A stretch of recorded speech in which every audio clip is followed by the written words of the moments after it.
안녕하세요, 황채연입니다. 이번 강의의 주제는 슬픔을 다루는 방법입니다. 우리의 인생은 탄생에서 시작해 죽음으로 끝을 맺습니다. 어떤 노력을 해도 평생 동안 살 수 있는 방법은 없으며 평생 동안 산다는 것, 영원히 산다는 것이 행복하리란 보장도 없습니다. 이전에 우리는 불멸만을 꿈꾸어 왔다면 그 흐름이 바뀌면서 불멸을 꿈꿨던 사람들이 과연 죽지 않고 영원히 사는 것이 행복할까? 라는 질문을 던지기 시작했습니다. 어쩌면 불멸이 고통이 될 수 있다고 생각하기 시작했습니다. 최근에는 이러한 흐름이 이어져 영화나 드라마의 소재로 사용되기도 하였습니다. 그 내용을 보았을 때 우리가 알 수 있는 사실이 한 가지 있는데요. 영원히 살고 죽지 않는 사람들의 큰 고통 중 하나가 자신이 사랑하는 사람의 죽음을 지켜보아야 한다는 부분입니다. 자신과 관계를 맺고 있던 사람들이 죽음으로 인해 사라지게 될 때의 그 상실감, 그것을 끊임없이 겪어야 한다는 것이 영원히 사는 것에 대한 벌로 묘사가 되기도 합니다. 그렇습니다. 사랑하는 사람의 죽음은 삶에 큰 회의감을 느끼게 할 정도로 상실감을 안겨주게 됩니다. 상실감은 마음에서 시작되지만 몸까지 영향을 미쳐 마음과 몸에 모두 병을 일으키기도 합니다. 상실감은 마음에서 시작되어 몸으로 전이됩니다. 따라서 마음에서 시작된 병이 몸을 병들게 하기도 합니다. 이때 슬픔을 주체하지 못해 마음과 몸이 상하게 하는 것은 옳은 행동이라고 볼 수는 없습니다. 그것은 나의 주변에 있는 또 다른 내가 사랑하는 사람들에게 슬픔을 주는 일이기 때문입니다. 그러나 만일 슬픔을 느끼지 못하고 무덤덤하다면 그것은 더 큰 문제가 됩니다. 그것은 인간이라면 마땅히 느껴야 하는 감정을 느끼지 못한다는 것이기 때문입니다. 우리는 죽음이 아니더라도 사랑하는 사람을 잃는 경험을 합니다. 전학을 가게 되면서 친구와 헤어지기도 하고 오랜 시간을 함께했던 연인과 이별하기도 합니다. 진심으로 그 사람들과 관계 맺었던 사람이라면 몇 날 며칠을 슬퍼하면서 아프게 됩니다. 심지어 우린 사람이 아닌 물건을 잃어버린 경우에도 슬픔을 느끼게 됩니다. 그만큼 그 사람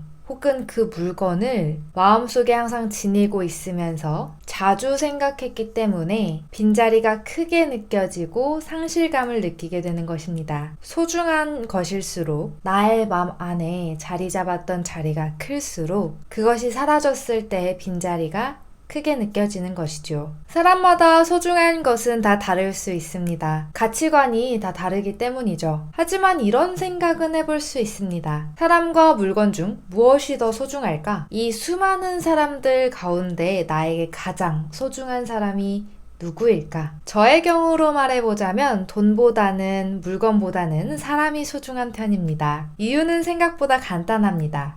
제가 사람이기 때문이죠. 저는 사람이기 때문에 다른 사람에게 돈이나 물건보다 소중하고 싶습니다. 그렇기 때문에 저에게도 물건보다는 사람이 소중한 편입니다. 또 여러 사람들 가운데에서 저에게 가장 소중한 사람들은 가족입니다. 그들이 소중한 이유는 단순히 혈연 관계이기 때문만은 아닙니다. 그들과는 우리 집이라는 한 공간 안에서 그리고 가족이라는 테두리 안에서 서로 맞지 않는 행동들을 맞추어가고 이해하고자 노력하면서 그만큼 많은 시간을 서로에 대해 생각했기 때문입니다. 오랜 시간 마음에 두고 사랑하기 때문입니다. 저는 그들을 사랑하는 만큼 그들이 없는 삶은 상상하기 힘듭니다. 어머니나 아버지 그리고 동생이 사라졌다는 생각만 해도 그 슬픔을 감당할 수가 없습니다. 하지만 그럼에도 불구하고 우린 그런 일들을 마주하게 됩니다. 그럴 때 우리는 어떻게 그 슬픔을 해소해야 할까요? 율곡 2인은 심사임당의 죽음을 마주했을 때 그것을 어떻게 받아들였을까요?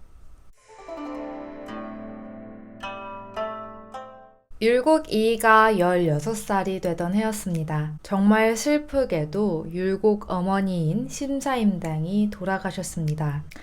안타깝게도 당시 율곡은 심사임당의 임종을 지켜보지 못했다고 합니다. 율곡 이인은 당시의 상황을 이렇게 정리했습니다. 함께 읽어보실까요? 경하년 여름, 가군이 수훈 판관의 관직을 받았다. 신해년 봄, 삼청동의 집으로 옮기고 그해 여름, 가군이 조은을 일을 위해 관서지방으로 향했다. 아들 이선과 이희가 함께 갔다. 이때 심사임당은 물가 주막에서 송간을 작성하였는데 울면서 글을 썼으나 사람들은 모두 그 이유를 알지 못했다. 5월 조운을 마치고 가군이 배를 타고 서울로 향했다. 아직 도착하지 못하였는데 신사임당이 병에 걸렸으니 2, 3일이 지나자마자 여러 자식들에게 말했다. 나는 앞으로 일어나지 못할 것이다. 밤이 되어 평상시와 같이 침소에 드셨는데 여러 자식들이 그 병에 차도를 걱정하였다. 17일 갑신 새벽 갑자기 돌아가셨으니 향년 48세였다. 그날 가군이 서강에 이르러 율곡이 또한 함께 이르렀다. 여러 짐들 중에서 유깃그릇이 있었는데 모두 붉은색이 되어 사람들이 모두 그것을 괴이하게 여겼으니 잠시 후에 상이 들려왔다. 자, 그럼 글의 내용을 잠깐 살펴보도록 하겠습니다.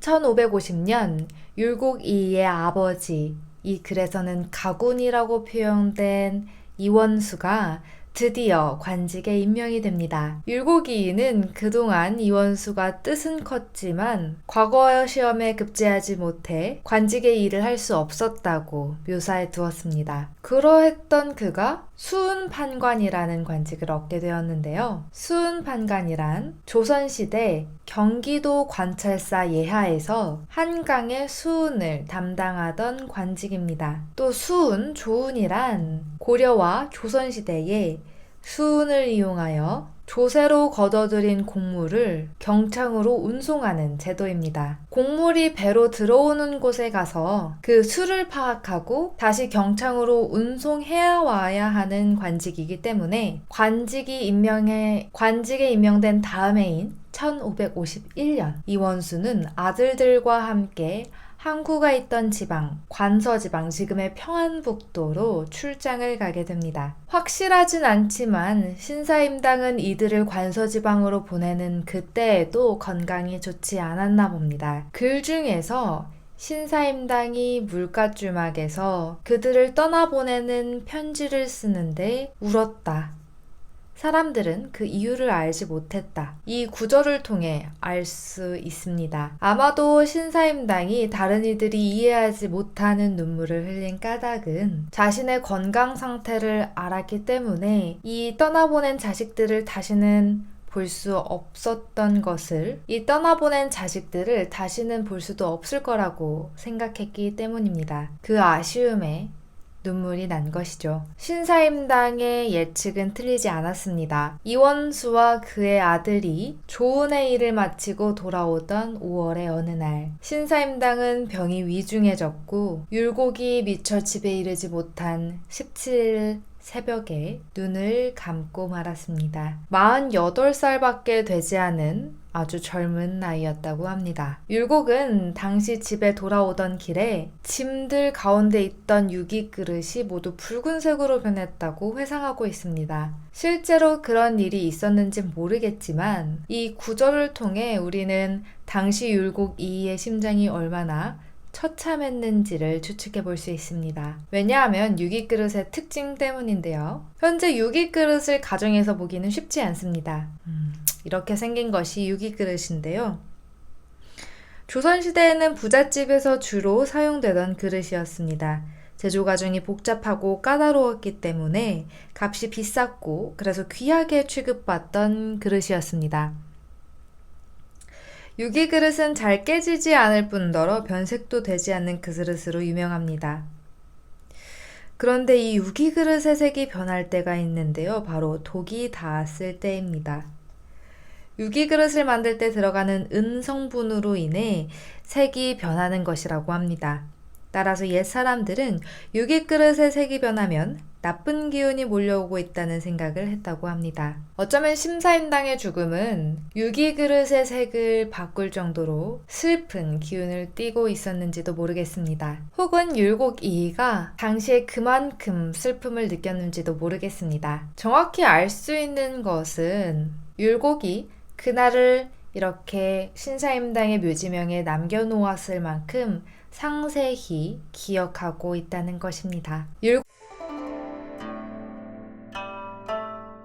율곡이이는 심사임당에게 있어 마지막까지 효자였습니다. 그는 신사임당의 장례 절차가 끝나자 여묘살이를 했다고 하는데요. 여묘살이란 초가집, 움막려, 묘, 즉 묘 옆에 움막을 지어놓고 그곳에서 생활하는 것입니다. 율곡의 이런 행동은 상당히 이례적인 일이었다고 할 수 있는데요. 왜냐하면 당시에 율곡이이가 모범으로 삼고 많이 참고하고자 했던 주자가래에는 이 여묘살이를 금지하고 있었기 때문입니다. 율곡이이는 그 내용을 충분히 알고 있었습니다. 그러나 자식됨으로써 어머니가 돌아가셔서 슬픈 마음을 다하기 위해 여묘살이를 했을 것이라고 추측됩니다. 여묘살이에 대해 율곡이이는 다음과 같이 자신의 생각을 밝혔습니다. 오늘날 예를 하는 집에서 흔히 장례 후에 반혼을 하는데 이는 진실로 바른 예의다.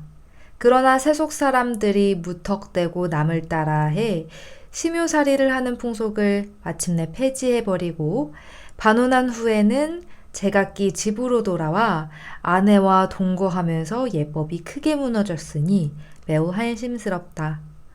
어버이의 상을 당한 자가 스스로 헤아려서 일일이 예를 쫓아서 털끝만큼이라도 결함이 없다면 마땅히 예법에 따라 반혼해야 하겠거니와 그렇지 못할 것 같으면 옛 풍속대로 심요살이를 하는 것이 옳다. 네, 여기서 반혼이라는 것은 혼을 돌이킨다는 의미로 돌아가신 분의 시신은 묘에 안치하고 그분의 홀량이 깃든 신주를 묘에서부터 다시 집으로 가져오는 의식 절차를 말합니다. 비록 부모님이 돌아가셔서 묘에 안치해두고 옆에 있고 싶은 마음은 크지만 유교에서 가장 중요한 것은 일상생활에서의 예법이기 때문에 일상생활으로 돌아오기 위해 만들어진 절차입니다. 일상의 일을 해야 하기 때문에 조상의 혼을 불러와 사당에 모셔두고 만 3년간 상례 절차를 마무리하는 것입니다. 하지만 만약 집으로 돌아와서 그 슬픔을 유지하지 않는다면 그것은 잘못된 것이라고 율곡이이는 지적하고 있습니다. 그렇게 하는 것보다는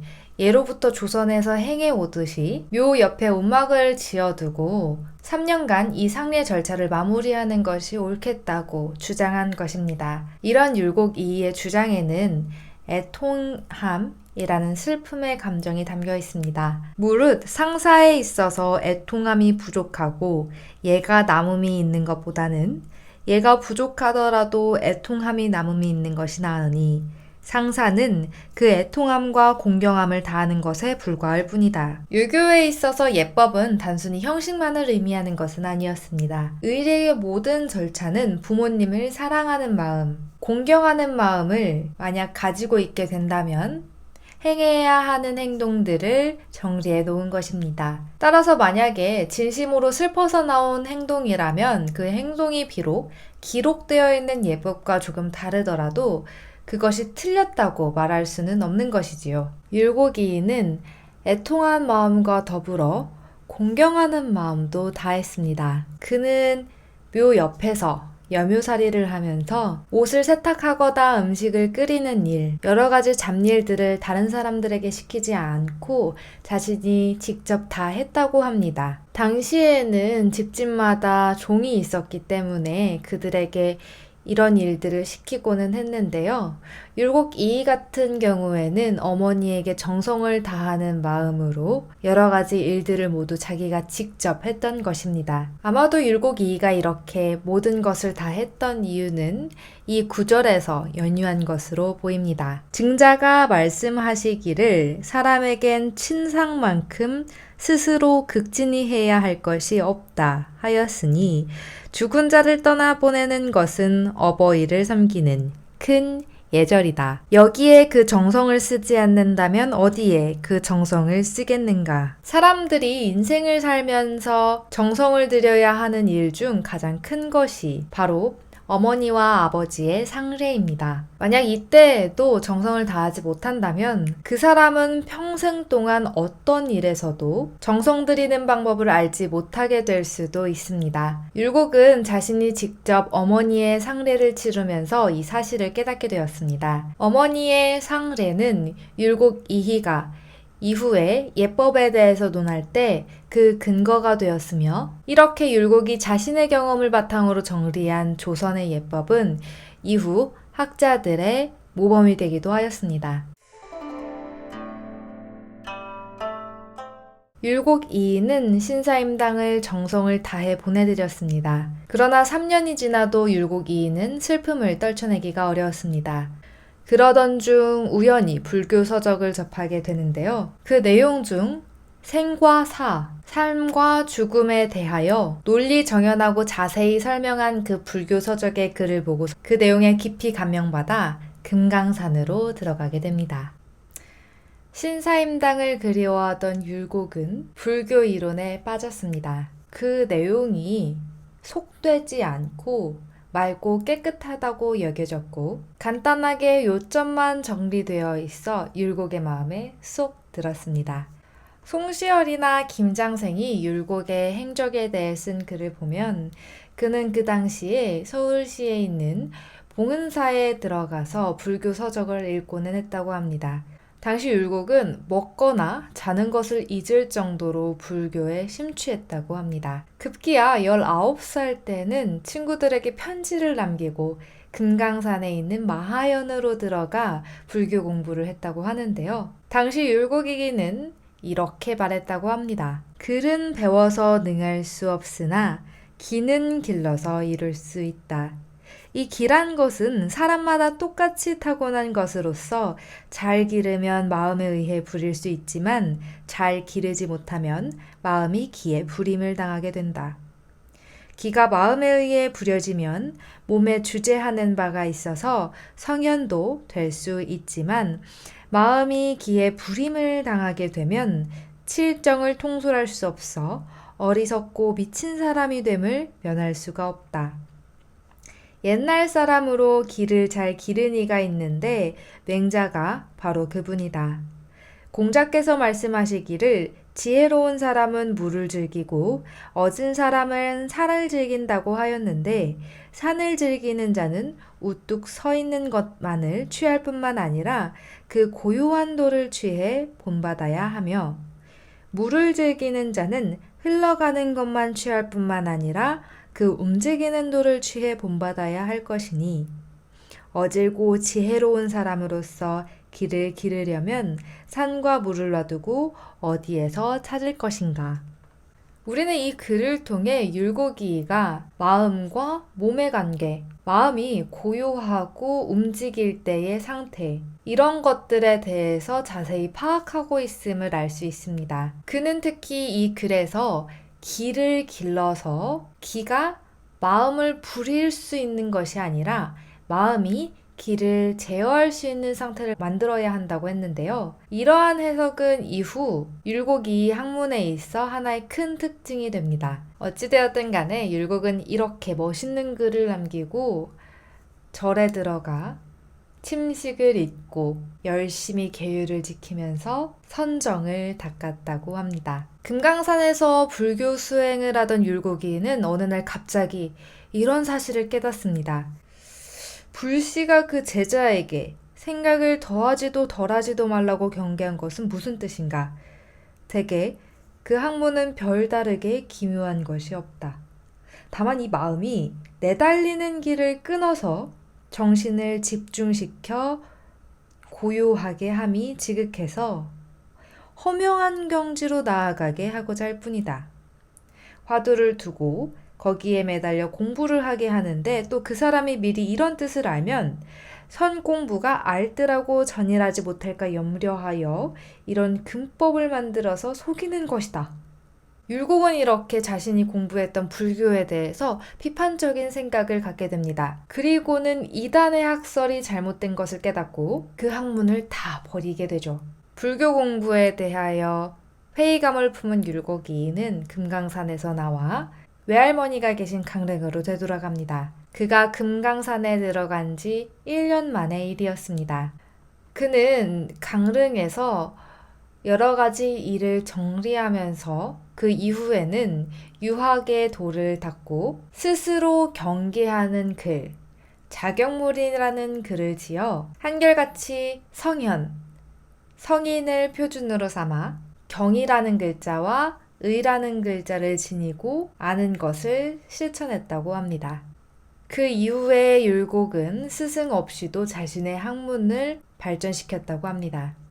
불교와 관련해서 율곡이 한 번은 자신에게 배우는 사람들에게 이렇게 말했다고 합니다. 내가 어릴 때에 쓸데없이 선가의 도노법이 도에 들어가는 매우 빠르고 묘한 법이라고 생각하여 만상이 하나로 돌아가는데 그 하나는 결국 어디로 돌아가는 것인가 하는 것을 화두로 삼아 수년 동안 생각해 보았지만 결국 깨닫지 못하고 돌이켜 구해보고는 그제야 그것이 참된 학설이 아님을 알았다. 율곡 이이가 불교를 공부해보았기 때문에 유교의 장점들을 더 잘 보았던 것이라고도 생각해 볼 수 있습니다. 또 이와 관련해서 이런 일화도 있었습니다. 율곡 이이 선생이 과거에 급제하여 관직에 올랐을 때 율곡 이이 선생은 갑자기 자기 스스로 탄핵을 요청했다고 합니다. 왜냐하면 관직에 오르자 책임이 점점 더 무거워졌고 소년 시절의 불도에 심취했던 자기 자신을 뉘우쳤기 때문입니다. 당시의 왕이었던 명종은 율곡을 아끼는 마음이 더 컸기 때문에 예로부터 호걸스러운 선비치고는 불도에 빠져보지 않은 선비가 없다라고 하며 율곡의 탄핵을 반대합니다. 이렇게 율곡은 심사임당이 돌아가시고 나서 자신만의 방법으로 학문의 길을 다시 개척했고 이 당시에 율곡이 공부했던 불교의 내용이 이후에 율곡의 학문을 독창적으로 발전시키는데 도움이 되었다는 해석도 있습니다. 자, 이렇게 3개의 주제로 3강의 내용을 살펴보았습니다. 첫 번째, 신사임당 눈을 감다에 대해서는 신사임당의 죽음에 대해 다루었습니다. 당시 율곡 이이가 남긴 신사임당의 묘지명을 통해서 그녀가 어떻게 죽음을 맞이하게 되었는지를 살펴보았습니다. 그리고 당시의 율곡 이이의 마음이 어떠했는지를 유추해 보았습니다. 그 다음 여묘살이를 하다에서는 율곡 이이가 신사임당이 돌아가신 후에 어떤 행동을 했는지를 살펴보았는데요. 여묘살이란 앞서 살펴보았듯이 움막을 짓고 묘 옆에서 살아가면서 묘에 제사 음식을 올리는 것을 의미합니다. 이것을 하면서 율곡이는 종이 아니라 자신이 직접 신사임당에게 제사 음식을 올리고 자신의 옷을 빨는 등 정성을 보이는 모습을 보였다고 그 내용을 살펴보았습니다. 마지막에는 그가 신사임당에 대해 상실감을 잊지 못해서 불교에 빠져들게 되었고 그 연장선으로 금강산에 들어가게 된 내용을 살펴보았는데요. 여기에서는 그가 불교에 대해서 어떻게 생각을 했는지 그리고 그가 기에 대해서 어떠한 생각을 가지고 있었는지를 살펴보았습니다. 그러면 마지막으로 그가 불교를 공부하고 난 이후에 스스로 깨우쳐서 쓴 자경문의 내용을 읽어보도록 하겠습니다. 자경문 제1조 입지. 먼저 마땅히 그 뜻을 크게 가져 성인을 표준으로 삼아야 한다. 털끝만치라도 성인에 미치지 못한다면 나의 할 일은 아직 끝나지 않은 것이다. 여기에서 입지란 뜻을 세운다는 의미입니다. 제2조 과언. 말을 적게 하다. 마음이 안정된 자는 말이 적으니 마음을 안정시키는 일은 말을 줄이는 것으로부터 시작된다. 때가 된 뒤에 말을 한다면 말이 간략하지 않을 수 없다.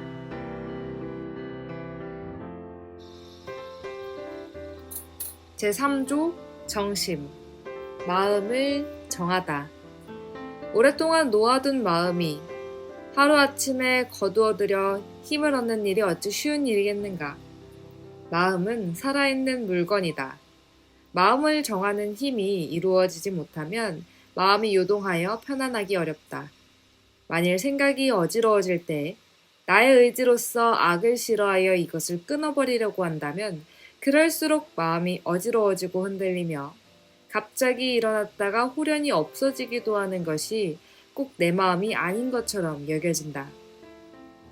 가령 이렇게 하여 단절한다고 하더라도 이 단절하고자 하는 생각이 단절진염이 가슴속에 가려막혀 있으리니 이 또한 망령된 생각일 뿐이다. 마음이 어지러워지고 혼란할 때는 마땅히 정신을 가다듬어 슬쩍 비추어 보고 따라가지 말 것이니 이렇게 공부를 하면 반드시 마음이 엉키어 정해져 있을 때가 있을 것이다. 일을 처리할 때에 한결같이 하는 것이 이 또한 정심 공부이다. 제4조 근도. 홀로 있을 때를 삼가라. 늘 경계하고 두려워하며 홀로 있을 때도 삼가는 생각을 가슴속에 담고서 유념하여 게을리함이 없다면 일체의 나쁜 생각이 자연히 일어나지 않게 될 것이다. 모든 악은 모두 홀로 있을 때를 삼가지 않음에서 비롯된다. 홀로 있을 때를 삼간 후에 기수에서 목욕하고 씨를 읊으면서 돌아온다 라는 의미를 알 수 있을 것이다. 제5조 독서. 책을 읽다. 새벽에 일어나서는 아침나절에 해야 할 일을 생각하고 밥을 먹은 뒤에는 낮에 해야 할 일을 생각하고 잠자리에 들었을 때에는 내일 해야 할 일을 생각해야 한다. 일이 없으면 그냥 가지만 일이 있으면 반드시 생각을 하여 합당하게 처리할 방도를 찾아야 하고 그런 뒤에 글을 읽는다. 글을 읽는 까닭은 옳고 그름을 분간해서 일을 할 때에 적용하기 위한 것이다. 만약에 일을 살피지 않고 오똑이 앉아서 글만 읽는다면 그것은 쓸모없는 학문을 하는 것이 된다. 여기에서 우리는 율곡이의 실용적인 생각을 읽을 수 있습니다.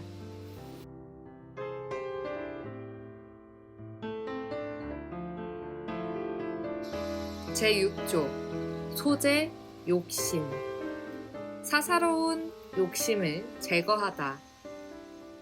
재물을 이롭게 여기는 마음과 영화로움을 이롭게 여기는 마음은 비록 그에 대한 생각을 쓸어 없앨 수는 있더라도 만약 일을 처리할 때는 조금이라도 편하게 처리하려는 마음이 있다면 이것 또한 이로움을 탐하는 마음이다.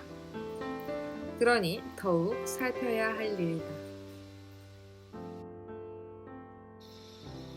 제7조 진성. 성의를 다하다.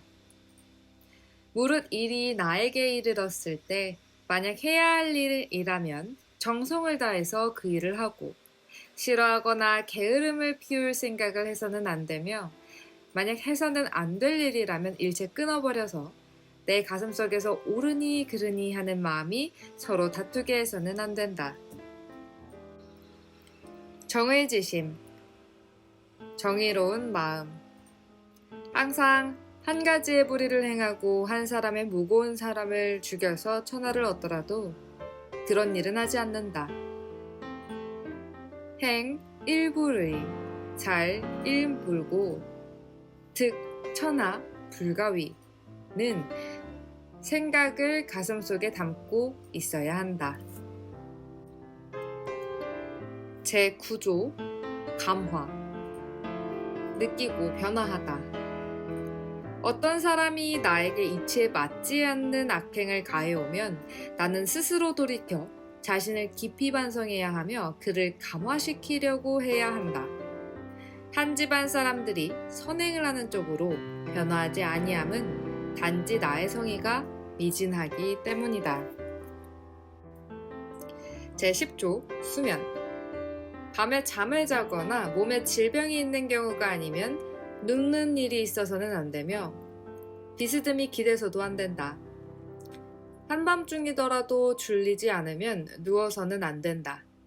다만 밤에는 억지로 잠을 막으려 해서는 안 된다. 낮에 졸음이 오면 마땅히 이 마음을 불러 깨워 10분 노력하여 깨어있도록 해야 한다. 눈꺼풀이 무겁게 내리누르거든 일어나 두루 걸어다녀서 마음을 깨어있게 해야 한다. 제11조 마지막 조항입니다. 용공지효. 공을 세웠을 때의 효과. 공부를 하는 일은 늦추어서도 안 되고 급하게 해서도 안 되며 죽은 뒤에야 멈추는 것이다. 만약 그 효과를 빨리 얻고자 한다면 이 또한 이익을 탐하는 마음이다. 만약 이와 같이 하지 않는다면 늦추지도 않고 서두르지도 않으면서 죽을 때까지 해나가지 않는다면 그렇게 하지 않고 탐욕을 부린다면 부모께서 물려주신 이 몸을 형벌을 받게 하고 치욕을 당하게 하는 일이니 사람의 아들이 아니다. 자, 이렇게 율곡이인은 총 11가지의 조목으로 스스로를 경계하는 글을 짓고 그의 학문을 전개합니다. 어렸을 때 쓴 글이지만 율곡이의 이 자경문은 이후에 율곡이 사상의 큰 맥락이 되기도 하고요. 저희가 지금 읽어보아도 수면과 같은 구절은 저희 스스로를 깜짝 놀라게 하는 구절이 아닐 수 없겠습니다. 오늘은 이 자경문을 끝으로 강의를 마치도록 하겠습니다. 다음 강의는 더 재미있는 일화들로 여러분을 찾아뵙겠습니다. 감사합니다.